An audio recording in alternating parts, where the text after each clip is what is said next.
Hello, welcome to the BetterDocs tutorial. BetterDocs is now even more elegant with an improved dashboard and powerful customization features. Today we will learn to create and manage your knowledge base with BetterDocs Doc Builder more easily.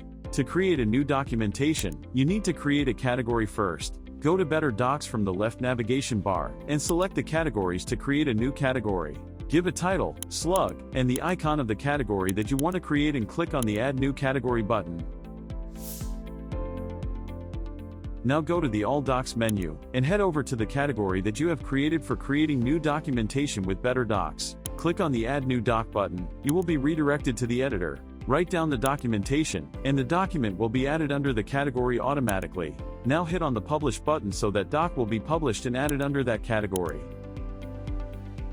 You can drag and drop the documentation from one category to another with BetterDocs Drag and Drop Builder. Also, click on the Edit icon to edit the necessary information of any documentation from the BetterDocs dashboard without going to the editor. After the changes, just hit on the Save button, and the changes will be synchronized with the documentation.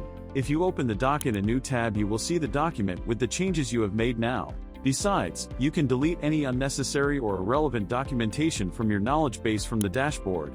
Turn the dashboard dark or light or change the layout as your preferences, so that your experience of managing knowledge becomes better and access everything from one place. And that's it. You have successfully created documentation with BetterDocs and experienced its intuitive dashboard. Thanks for watching. If you enjoyed this tutorial, give us a thumbs up and don't forget to like, share, and subscribe for more tutorials and tips.